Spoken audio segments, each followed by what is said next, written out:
Hello and welcome. I'm Geeta Mohan. You're watching India Today Global, and we begin with some big breaking news coming in. Now, amid escalating West Asia war, government has mandated all oil marketing companies, Indian Oil, Bharat Petroleum, Hindustan Petroleum, to prioritize domestic household cooking gas supply, and hence they have acted accordingly. Reports suggest hotels in several cities today had flagged LPG gas shortage. That's the big news that's coming in. The first indication of impact of this war on India and how it hits the various sectors when it comes to LPG gas supplies. Government of India has asked the petroleum companies to ensure that there is a mandate in place to prioritize domestic household cooking gas supply, to ensure that it does not reach home, but it has reached our markets, because they have now acted accordingly. And in several cities today, hotels are flagging LPG gas shortage. That's big news that's coming in. It hits commercial, LPG, CNG. Gas supply in India could be the first hit, while everybody's focusing on oil and prices of petrol, fuel, crude oil. The fact is that the storage space for gas is rather limited here in India, and therefore this mandate to ensure that all oil companies prioritize household cooking gas supply rather than focus on commercial interests and commercial supply. So keeping in mind domestic audience and the people of India, the Indian government has decided that hotels right now can face the shortage, but it shouldn't hit home. It has hit India, but yet to hit domestic supplies, which is hitting home. Very, very serious and big news that's coming in. There are reports that are coming in from cities like Bangalore, Bengaluru and Mumbai. So two very important cities, commercial sectors, commercial hub. It's not just hotels, it's also the manufacturing hubs, manufacturing that could take a hit with the shortage in supply. That's the big news coming in. Mandate to continue domestic household cooking gas supply and ensure that that takes priority over commercial gas supply, and therefore hospitality industry would be the first to take a hit. My colleague Pranay Upadhyay joins me for more on this. Pranay, it has hit home. While it has not hit the homes in India, it has hit home. In fact, it has not only hit home, but it has also started impacting pockets and your kitchen and your dining table. Because, this LPG crisis is now like spiraling up, and government has already changed the booking rules, because for the LPG cylinder booking, now the intervening time for the consecutive booking has been expanded or increased from 21 days to now 25 days, because it was observed that people, those who are booking their cylinders in 55 days have started booking started booking cylinders in 15 days. So to curtail to contain the hoarding, the government has changed the rules. Meanwhile, the restaurant associations have issued advisory, because there is a shortage for the commercial LPG cylinder. The 19 kg LPG cylinder for the commercial use is getting restricted, and in fact the government's priority is to ensure the supply of the LPG cylinders for the homes and for the domestic purposes. But definitely, since most of the LPG supply comes from the Gulf nations, India has a long-term gas supply commitment and a long-term gas supply contract with countries like Qatar and all. So definitely that supply is getting impacted, and I think now that impact is getting felt Right. across the nation. Right, Pranay, keep focusing and tracking that story. It's a big development. We'll be tracking that all through tomorrow as well, because this is going to only get bigger should the war continue. Thank you. Now, as US-Israel combined force strike Iran and the proxies in the neighboring states, the Iran soccer team sang and saluted the national anthem ahead of their final Women's Asian Cup match against the Philippines. 6 days after their decision to remain silent saw them labeled wartime traitors on state TV in Iran. The competition began in Australia last weekend, just as the US and Israel launched airstrikes on Iran, killing the Islamic Republic's Supreme Leader Ayatollah Ali Khamenei. The Iranian players declined to sing the anthem before their loss to South Korea in their tournament opener on the 2nd of March, a decision a commentator in Iran's broadcasting TV said showed a lack of patriotism and was the pinnacle of dishonor. The head coach of Iran's women's soccer team, Marzia Jafari, said she wants to return home as soon as possible after they crashed out of the Asian Cup following a 2-0 defeat to the Philippines. Global Players Union FIFPRO called on Australia, FIFA and the Asian Football Confederation to ensure the current and future safety of Iran's women's football team. There was a call for providing asylum. Meanwhile, US President Donald Trump, in a post on Truth Social, asked the Australian Prime Minister to grant the Iranian women's team asylum or else said the US would grant them asylum. But the captain had made it very clear that she wants to go home.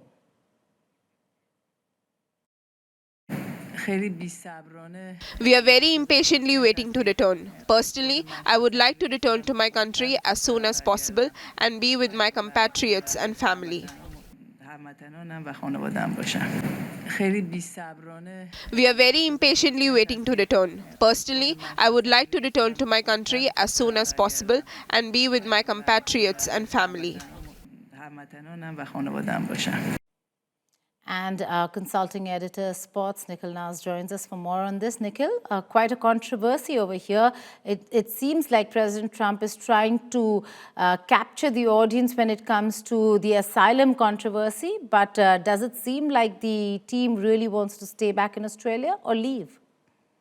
Well, Geeta, I'll have to take the words that you're hearing out of the coach with a pinch of salt. I think, you've seen a change of stance from the team. The first game, they refused to sing the national anthem. And now we believe that the reason that they were singing the national anthem in the second game and then also offering a military salute in the final game was because they were coerced to do that. So it is clearly some sort of pressure that they're getting from back home, which is why they're having to do that. So when they come for a press conference and say that we are eagerly wanting to go back to Iran, I'm not sure how much do you need to take that in face value, because as things stand right now, there is a threat perception related to not just the players, but the coaches as well. We know that 5 girls now have already sought asylum in Australia. Yes, President Trump is also playing to the galleries where he said that listen, USA will give them asylum if Australia doesn't. But for the moment, these girls are getting all sorts of support from the Australian authorities. In fact, so far as, what we are finding out that the president of the Iran Football Association wanted to visit the team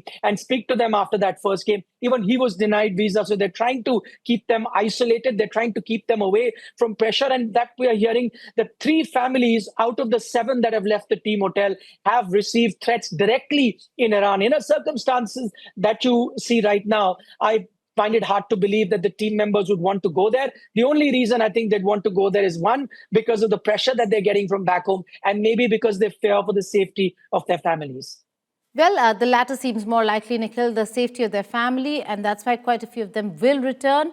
But some of them are seeking asylum and in all probability will get. We'll track that story very closely. Nikhil, we'll come back to you as and when there's a development on this story. Thank you.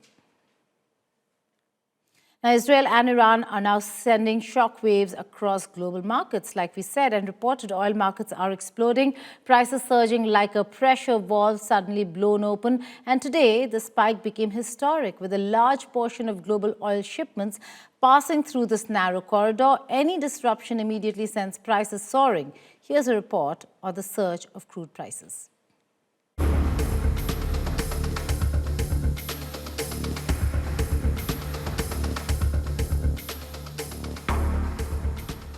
Oil markets are exploding.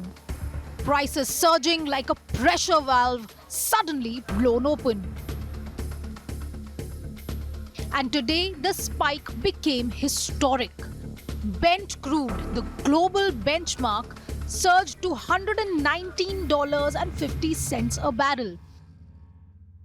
A dramatic leap after last week's 28% rally. In just 3 months, crude oil prices have doubled. In the United States, West Texas Intermediate jumped more than 30% in a single trading session. The reason? War, supply shocks, and one of the world's most critical energy arteries now under threat.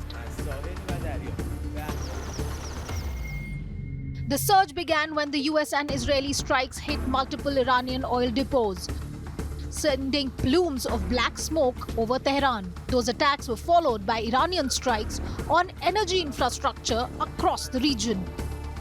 Refineries, storage facilities, shipping routes. The world's oil network suddenly under fire. Markets reacted instantly with prices erupting. This chart tells the story best. 3 months ago, Brent crude was hovering below $60 a barrel. Then the conflict erupted and prices climbed faster, higher until today's spike.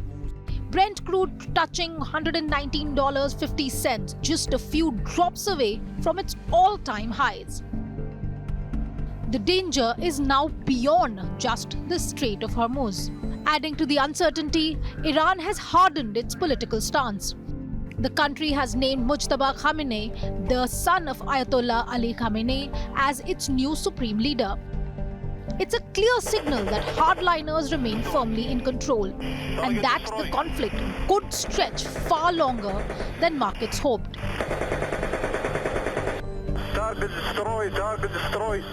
US President Donald Trump brushed off this price spike, calling higher oil prices a small price to pay for global safety, defending the aggression and claiming the prices will fall soon. But traders clearly disagree. The surge has already shaken global markets. Stock futures in the United States plunged. Asian markets suffered unprecedented tumbles. And economists are warning that if prices stay high, the world could face another wave of inflation and slower growth. For India, the world's third largest oil importer, the shock could be particularly painful. India imports more than 85% of its crude oil, which means every dollar rise in oil prices directly hits the economy. The price of the Indian crude basket, a mix of several imported crude varieties, has shot up in March. From around $68 a barrel in April last year to a low of $62 in December, the $99 level on Friday was before Monday's spike. Higher crude means more expensive petrol and diesel, pressure on the rupee, and rising inflation. And that's not all. There is also a rising spectre of shortages, all set to add fuel to the inflation fire. Indian oil companies have already seen their shares tumble as crude surged. The big question now, how long will this last? Analysts warn that if the war continues, oil supplies could remain disrupted for weeks or even months. Some forecasts even warn of a crude bomb, prices climbing to $150 or $200 a barrel if the squeeze continues. Bureau Report, Business Today TV. Now, Tehran is covered in toxic smoke after strikes hit major oil depots, raising fears of acid rain and fuel shortages. Reports also point to a US-Israel rift over the attacks, while white phosphorus allegations in Lebanon add to growing humanitarian concerns. Here's a report. Tehran is choking under thick toxic smoke after massive strikes on Iran's oil depots. Now authorities are warning the fallout could turn deadly with the threat of acid rain hanging over the capital. Large fires continue to burn after strikes hit multiple fuel depots in Tehran and neighboring Elborz province on Saturday. Columns of black smoke have blanketed the skyline, sharply reducing visibility across the city. Officials say pollutants from the burning oil facilities have already spread into the air over Tehran. Residents have been advised to stay indoors. The strikes have also disrupted fuel supplies across Tehran province. The officials say normal supply could return within 2 to 3 days. Meanwhile, according to reports, the attacks have also sparked the first major rift between the United States and Israel since the war began. The reports say Washington was dismayed by the scale of the strikes on Iranian fuel depots, with a senior US official quoted as saying the attacks went far beyond what American officials expected. Separately, Human Rights Watch says there is evidence white phosphorus munitions were used over residential areas in southern Lebanon earlier this month. The group says it verified photographs of shells fired over the town of Yomor on March 3rd.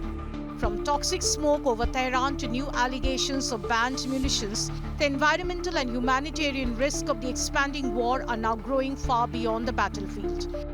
Bureau Report, India Today. Heart of war, Iran names its new supreme leader, Mojtaba Khamenei, 56-year-old son of slain supreme leader Ayatollah Ali Khamenei, who led the nation for 37 years. The transition comes at a time of escalating tensions and conflict across West Asia. Mojtaba, a hardline cleric with deep ties to the Islamic Revolutionary Guard Corps, holds the reins of the Islamic nation and will play a pivotal role in deciding its future. Take a look at this news report.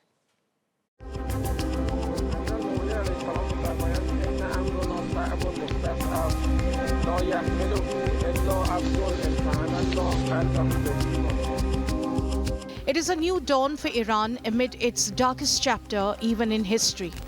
After Supreme Leader Ayatollah Ali Khamenei was killed in strikes by Israel and United States, the second son of Ali Khamenei, Mojtaba Khamenei, has succeeded him. قاطع مجلس خبرگان حضرت آیت الله العظما سید مجتبی خامنه‌ای. After Mojtaba was named the supreme leader of Iran, Iran's military and political leaders have pledged allegiance to him. A strong emotional sentiment is echoing for Mojtaba after he lost his father, mother, wife and daughter in the strikes carried out by Israel and United States when Ali Khamenei was targeted by thousands of pounds of explosives while negotiating peace deal with US alongside top officials. Mojtaba is a hardline cleric with deep ties to the Islamic Revolutionary Guard Corps.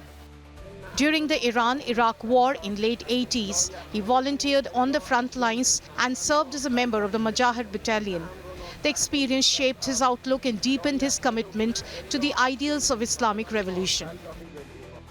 As Mojtaba steps into his father's shoes, he faces the wrath of arch rivals Israel and the United States. Donald Trump called the choice unacceptable and hinted that it won't last.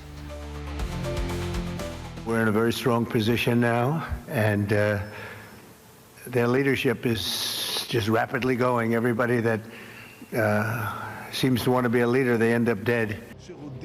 Israel, without mincing words, stated that it will not allow any other supreme leader in Iran and any successor appointed by the Islamic nation or involved in appointment would be a clear target for elimination. Israel followed through its threat by carrying out a strike in central Tehran and killed Abul Qasim Babayan, identified as the coming head of the military office of Iran's supreme leader. The move has created global tension, with China opposing any military action against Mojtaba, calling it an internal matter of Iran. We have noted relevant reports. It is a decision made by the Iranian side in accordance with the country's constitution. With the supreme leader holding ultimate authority over Iran's military, judiciary and foreign policy, Mojtaba Khamenei's leadership will significantly shape the Islamic nation's future and its all-out war with the US. Bureau Report, India Today. As the West Asia war enters its 10th day, questions are growing about the role of Xi Jinping's China and Vladimir Putin's Russia as key allies of Iran. China remains Iran's biggest oil buyer, purchasing over 80% of its exported crude, and has called for respect for Iran's sovereignty and an immediate halt to military operations. Russia, too, has condemned US-Israel actions. But are words enough? Mahashweta Lala with this report.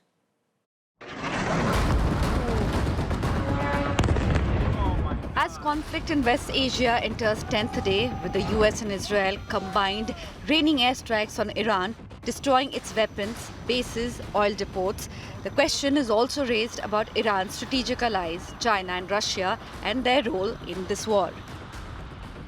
China, the world's largest crude importer, is the main buyer of the oil from OPEC producer Iran. According to a 2025 data from analytics firm Kepler, China buys more than 80% of Iran's shipped oil. Chinese independence refiners known as teapots, clustered mainly in Shandong province, are the main buyers of Iranian crude.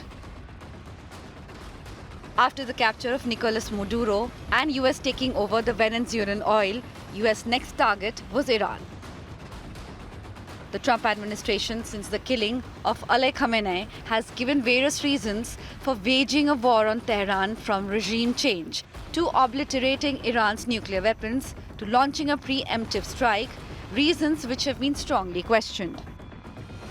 China, which has signed a 25-year comprehensive strategic partnership on March 27, 2021 with Iran, has strongly condemned US intervention in West Asia and has also welcomed the appointment of Mojtaba Khamenei, the son of Ali Khamenei, as the next supreme leader. China says Iran's sovereignty, security and territorial integrity should be respected. Meanwhile, China sent Ji Zhan, the special envoy on the Middle East issue, who met Saudi Foreign Minister and the Secretary General of the Cooperation Council for the Arab states of the Gulf in Riyadh. China has urged all parties to immediately halt operations and prevent further escalation.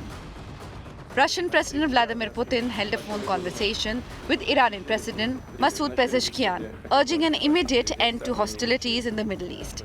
Putin expressed condolences over the killing of Iran's Supreme Leader Ayatollah Ali Khamenei, members of his family, and representatives of the country's military and political leadership, as well as the numerous civilian casualties. We have noted the relevant report. This is a decision made by the Iranian side in accordance with the country's constitution. China opposes interference in other countries' internal affairs under any pretext. Iran's sovereignty, security and territorial integrity should be respected. China calls for an immediate halt to military actions and urges all parties to return to dialogue and negotiations as soon as possible to avoid further escalation of tensions. Another voice that condemned US-Israel aggression and stood up to its ally Iran is Russia. Iran and Russia had signed the Comprehensive Strategic Partnership formalized by a treaty on January 17, 2025. This 20-year agreement solidifies a resistance alliance against the West, deepening cooperation in defense, intelligence, energy, and trade to circumvent sanctions. According to US media reports, Russia has been helping Iran to locate US forces and US assets in West Asia, which Iran did not clearly reply, and President Trump played it down. Are you receiving any help from Russia? Well, we have a strategic partnership with Russia. So that's a yes? And, a military cooperation between Iran and Russia is not something new. It's not a secret. It has been in the past and is still there and will continue in the future. Is Russia helping you locate U.S. forces? I just want to be very clear here. Well, I don't have exact military information. Well, they are helping us in many different directions. I don't have any detailed information. We don't know, but it's not doing very well. If they are, it's not helping much. If you take a look at what's happened to Iran in the last week, if they're getting information, it's not helping them. So far, only condemnation has been only manner of support that these two strategic partners have delivered. And Iran too has returned in kind by opening up the Strait of Hormuz for Chinese vessels to pass through amid blockade.